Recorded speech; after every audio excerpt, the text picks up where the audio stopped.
Depuis la fin de la Seconde Guerre mondiale, les relations entre les États-Unis et la Russie se sont progressivement détériorées, marquées par des tensions croissantes au fil des décennies. Au milieu de ces rivalités, des rumeurs évoquent une innovation américaine révolutionnaire, un aéronef à antigravité. Si cette technologie avancée est réelle, elle pourrait redéfinir la guerre moderne. Mais un tel engin existe-t-il réellement? Et si oui, quelles sont ses capacités et quelles percées ont conduit à son développement? Rejoignez-nous alors que nous dévoilons le nouvel aéronef à antigravité que les États-Unis testent pour contrer la Russie. Les entreprises américaines d'aéronautique ont repoussé les limites de la technologie et ont travaillé sur des projets secrets pendant des années, certains étant restés bien cachés jusqu'à aujourd'hui. Ces projets secrets peuvent être associés à une région en particulier, l'Antelope Valley. L'Antelope Valley, nichée entre Palmdale et Lancaster en Californie, abrite certaines des installations militaires les plus avancées et les principaux sous-traitants de l'aérospatiale.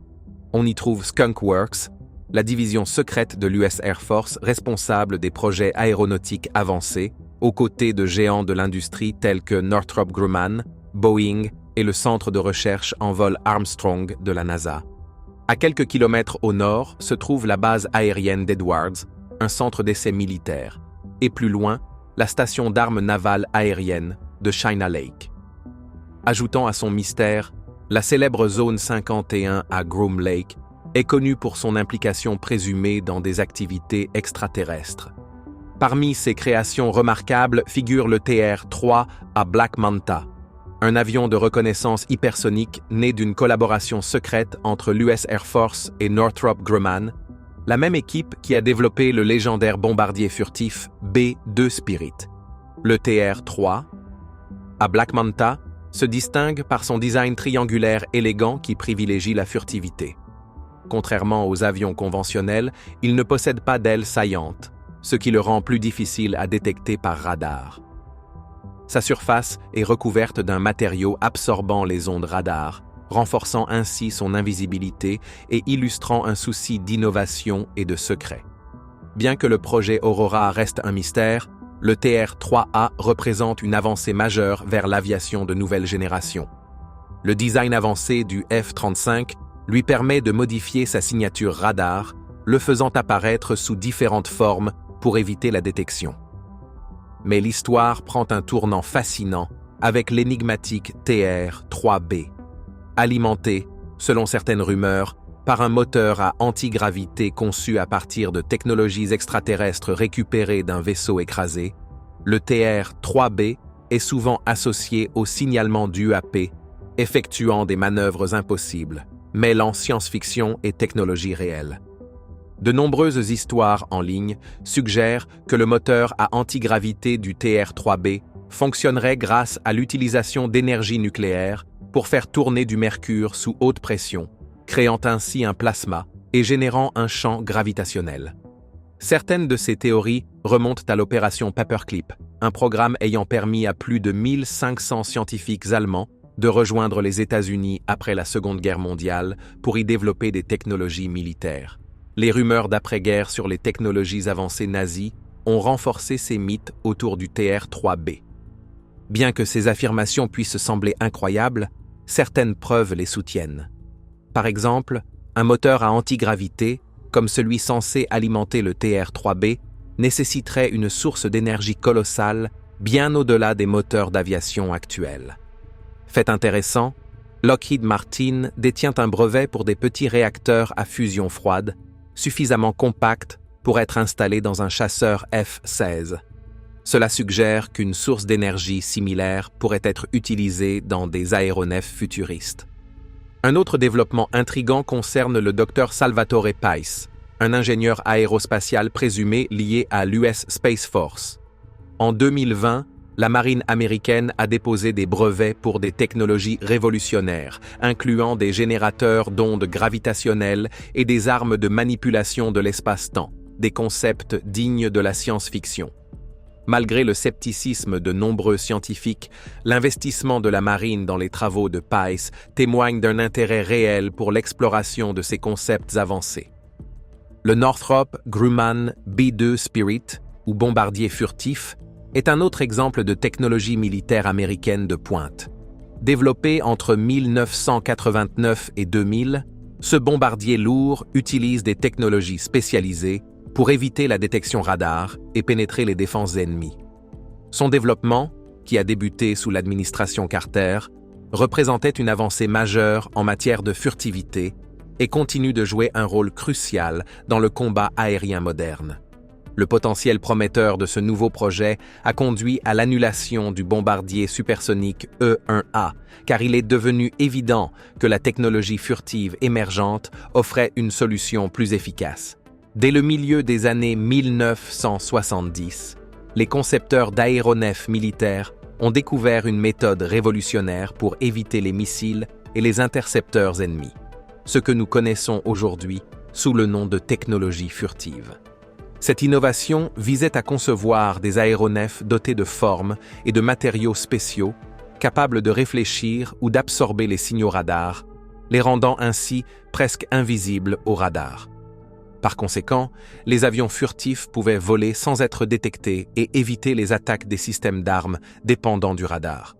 Bien que d'autres méthodes de détection, comme les scanners infrarouges et les localisateurs acoustiques, existaient, elles étaient limitées en portée et encore à leur début. Cela signifiait que les avions furtifs pouvaient voler sans être repérés, en particulier la nuit, lorsque les systèmes radars étaient encore moins efficaces. En 1947, la DARPA, Defense Advanced Research Projects Agency, l'agence gouvernementale américaine de recherche avancée en défense, a franchi une étape audacieuse en demandant aux entreprises aéronautiques américaines de proposer des conceptions d'aéronefs capables d'échapper totalement au radar. Northrop et McDonnell Douglas ont été sélectionnés pour poursuivre leur concept, mais Lockheed, fort de son expérience avec des projets antérieurs comme l'A-12 et le SR-71, est également entré en compétition. Ces projets avaient déjà intégré plusieurs éléments clés de la technologie furtive, tels que des stabilisateurs verticaux inclinés, l'utilisation de matériaux composites et une peinture absorbant les ondes radar. Cependant, la véritable révolution est survenue lorsque les concepteurs d'aéronefs ont commencé à utiliser des modèles informatiques pour concevoir des surfaces facettées spécifiquement destinées à minimiser les réflexions radar.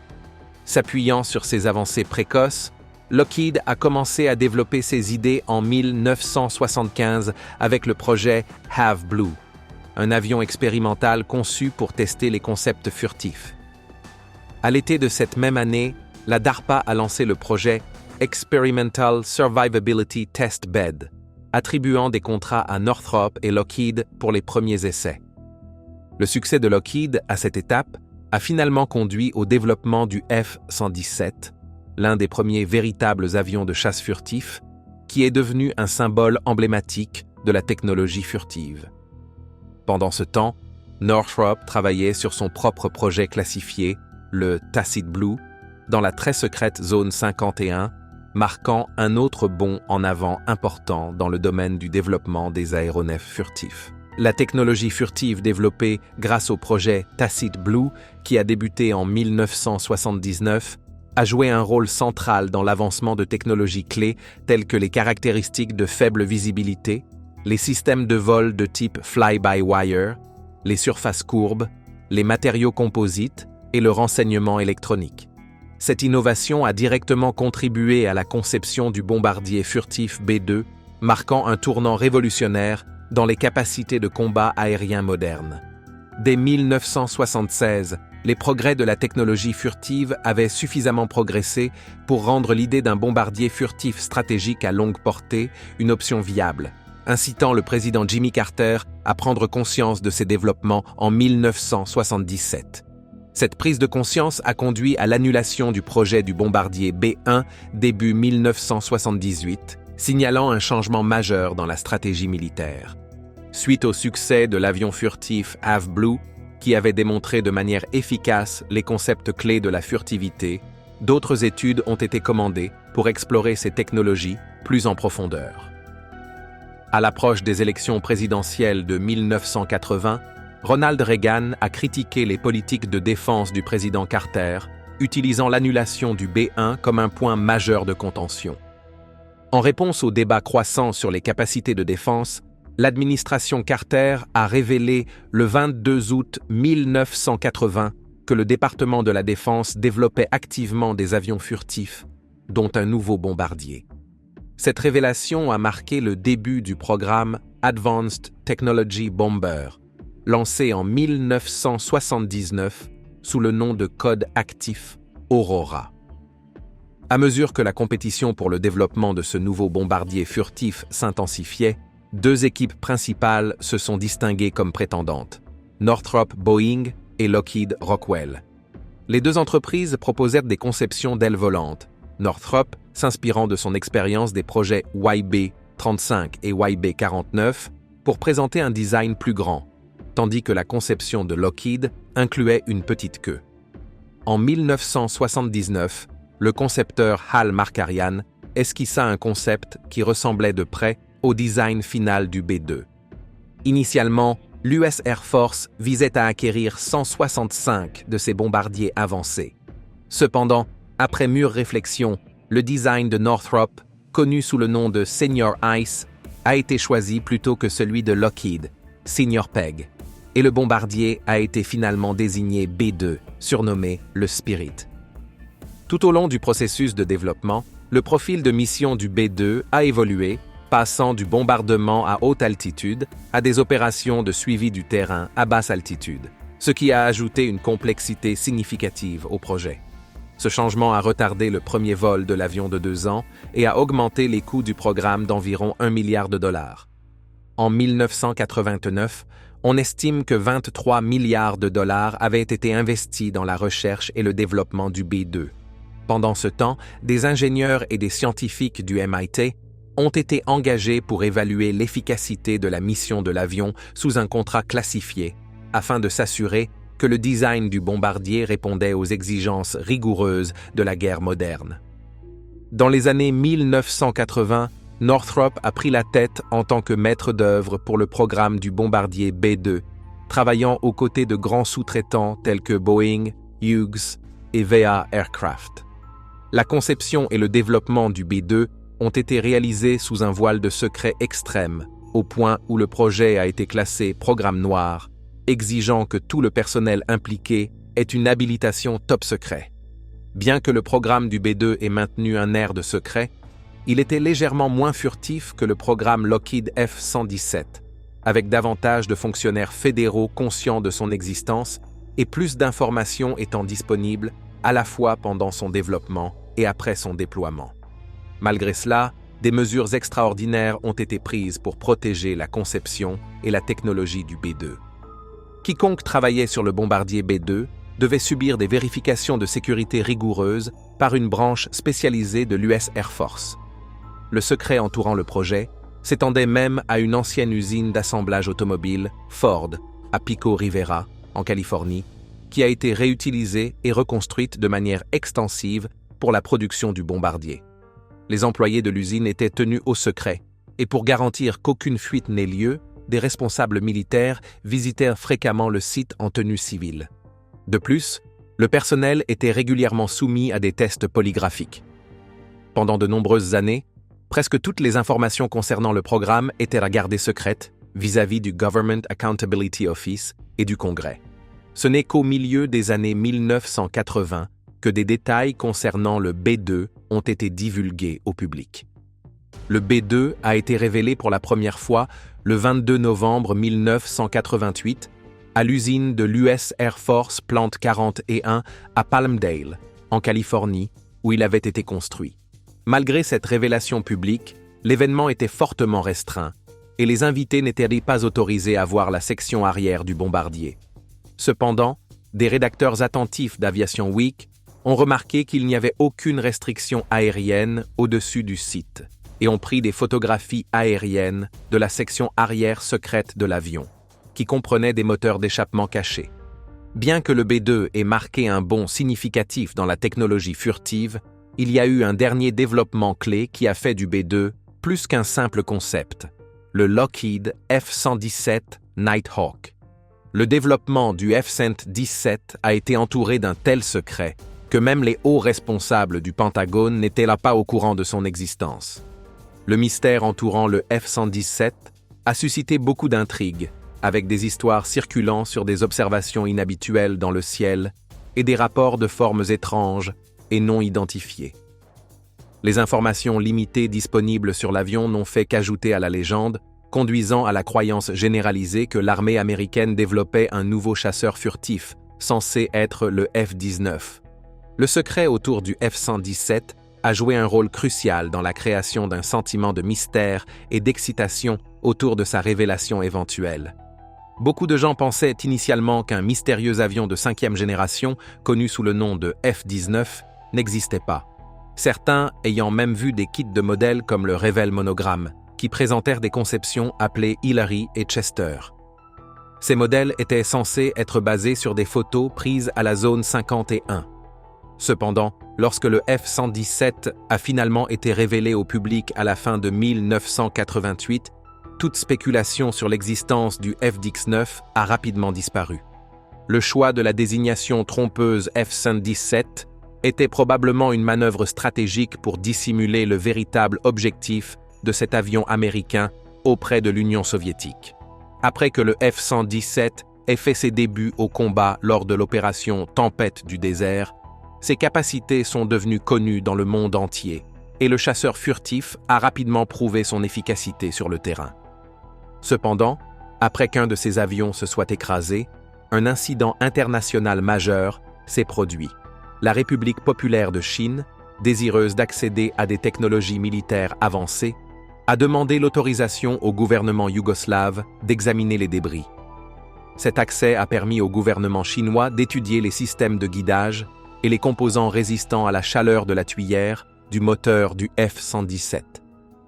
Des anciens responsables militaires croates ont même affirmé que des agents de la République populaire de Chine avaient fouillé le site du crash à la recherche de pièces, certains allant jusqu'à acheter des composants auprès des fermiers locaux pour obtenir davantage d'informations sur la technologie avancée utilisée dans l'avion.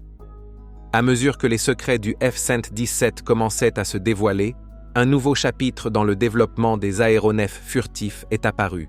Cette fois, la collaboration entre McDonnell Douglas et Boeing a conduit à la création d'un avion révolutionnaire connu sous le nom de Bird of Prey. Cet avion fascinant a reçu son surnom en raison de sa ressemblance frappante avec des oiseaux de proie majestueux en vol. Ce qui a vraiment distingué le Bird of Prey, c'est son profil radar remarquablement bas, obtenu grâce à une conception aérodynamique hautement innovante. Les ingénieurs ont prêté une grande attention aux détails, s'assurant qu'aucun espace n'était exposé dans la structure de l'avion. Des revêtements flexibles ont été utilisés pour couvrir ces espaces, et le cockpit, le train d'atterrissage, les ailes et le fuselage ont été soigneusement alignés pour éviter toute saillie, améliorant ainsi les capacités furtives de l'avion. Même l'admission d'air du moteur a été habilement dissimulée pour minimiser davantage la détection radar. Le développement du Bird of Prey a marqué une avancée significative dans la technologie furtive, car il a utilisé des simulations informatiques de pointe pour prédire avec précision les performances de l'avion, consolidant ainsi sa place comme un jalon important dans l'évolution de l'aviation furtive. Cette approche innovante a permis aux ingénieurs de créer des prototypes de composants qui ressemblaient étroitement au produit final, marquant un tournant par rapport aux méthodes plus anciennes et traditionnelles. Avant que l'avion ne prenne son envol, beaucoup doutaient que cette conception futuriste puisse même voler. Pour prouver le concept, le pilote en chef Rudy Hogg a célèbrement fabriqué un modèle en papier de l'avion, le Bird of Prey, qui a élégamment tournoyé dans l'air avant de s'envoler, étonnant les spectateurs. En 1996, Hogg a piloté le Bird of Prey, inscrivant son nom dans l'histoire et révolutionnant la conception et la construction des aéronefs. Cet accomplissement révolutionnaire a constitué un moment pivot dans l'aviation. Aujourd'hui, le Bird of Prey n'est plus caché dans des lieux secrets comme la zone 51. Il réside désormais fièrement au National Museum of the US Air Force à Wright-Patterson, dans l'Ohio, où les visiteurs peuvent l'admirer de près et découvrir son impact profond sur la technologie de l'aviation. La révélation des avions anti-gravité et des technologies furtives avancées a inauguré une nouvelle ère de l'aviation militaire, où les États-Unis continuent de faire des progrès remarquables. Le développement de chasseurs extrêmement avancés, aux capacités défiant l'imagination, suggère que les États-Unis ont percé le code de la technologie de la prochaine génération. À mesure que ces projets évoluent, ils détiennent le potentiel non seulement de révolutionner les capacités militaires, mais aussi d'élargir notre compréhension de la science et de la technologie elle-même. Il est clair que les États-Unis repoussent les limites de ce qui est possible, développant continuellement des technologies qui défient les limites de la physique. À chaque avancée, il devient de plus en plus évident qu'il n'y a aucune limite aux percées technologiques que les États-Unis peuvent réaliser. En regardant vers l'avenir, le chasseur de 6e génération des États-Unis prend rapidement forme, suscitant excitation et anticipation dans le monde de l'aviation. Une récente revue de l'US Air Force a soutenu l'idée de développer un chasseur de prochaine génération piloté, selon des sources ayant parlé à Breaking Defense. Cela intervient alors que les débats s'intensifient sur l'avenir du coûteux programme Next Generation Air Dominance, NGAD, qui a été suspendu plus tôt cette année. Bien que l'administration Trump ait le dernier mot sur la question de savoir si le programme NGAD doit aller de l'avant, les conclusions de l'examen pourraient plaider en faveur du redémarrage du programme et de l'attribution d'un contrat pour le chasseur avancé.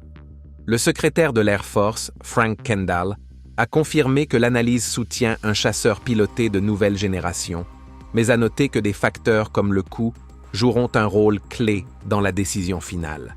Des rapports suggèrent que bien qu'il y ait une valeur dans le développement d'un chasseur de nouvelle génération avec équipage, le design proposé du NGAD présente des coûts élevés qui pourraient être difficiles à justifier. Il y a des inquiétudes sur la manière dont la priorisation du NGAD s'aligne avec le budget et les objectifs stratégiques du département de l'US Air Force. Les responsables explorent également des alternatives et pèsent les risques et les coûts des différentes options, laissant toutes les possibilités ouvertes pour le moment. Le programme NGAD a été temporairement suspendu alors que l'US Air Force lutte contre les contraintes budgétaires, les menaces émergentes et les priorités concurrentes.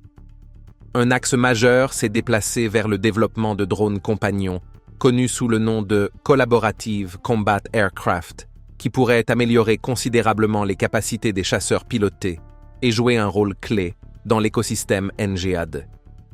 Un autre facteur de retard est la manière dont le chasseur s'intégrerait à la stratégie Agile Combat Employment, une approche reposant sur des bases largement dispersées afin d'éviter des attaques dévastatrices. Les inquiétudes concernant la vulnérabilité de ces bases et la nécessité d'éléments de soutien, comme un ravitailleur de nouvelle génération, ont ajouté de la complexité au processus de décision. Pour relever ces défis, les dirigeants de l'US Air Force ont fait appel à des experts et des chercheurs pour un examen approfondi, dans le but de finaliser leur approche à temps pour le budget de l'exercice fiscal 2026. Cependant, la décision a été reportée à la prochaine administration Trump. Bien qu'aucun détail de l'analyse n'ait été partagé, les responsables laissent entendre que le concept NGAD est presque prêt, même si un nouvel examen pourrait être demandé par la nouvelle administration.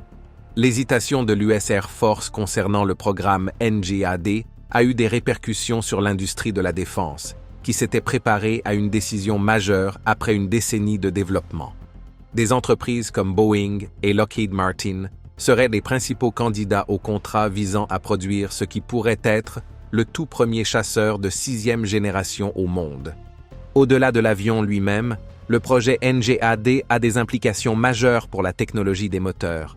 Il devrait être équipé d'un moteur de pointe, dit adaptatif, promettant des avancées en matière d'efficacité énergétique et de poussée. GE Aerospace et Pratt & Whitney sont en compétition féroce pour développer ce moteur dans le cadre du programme Next Generation Adaptive Propulsion. Bien que l'US Air Force reconnaisse la nécessité d'un chasseur de 6e génération, l'obtention des financements pour poursuivre son développement reste incertaine. Les budgets sont déjà mis à rude épreuve par d'autres programmes coûteux comme le F-35, le bombardier furtif B-21 Raider et le système de missiles balistiques intercontinentaux Sentinel, dont les coûts ont explosé. Le secrétaire de l'Air Force, Frank Kendall, reste optimiste quant à la construction d'un chasseur de 6e génération, bien qu'il ait suggéré qu'une option sans pilote pourrait être envisagée. Il a souligné que les menaces modernes, en particulier celles de la Chine, nécessitent une nouvelle approche. Pendant ce temps, le rôle de la prochaine administration Trump dans l'avenir du NGAD reste incertain. Elon Musk, un allié clé de Trump et fervent défenseur de l'efficacité gouvernementale, a déjà exprimé son opinion, déclarant sur X que les chasseurs pilotés sont obsolètes à l'ère des drones. Ce que cela signifie pour le NGAD reste à voir. Merci d'avoir regardé. Pendant que vous êtes encore là, cliquez sur le lien à l'écran pour découvrir une autre de nos vidéos. À bientôt!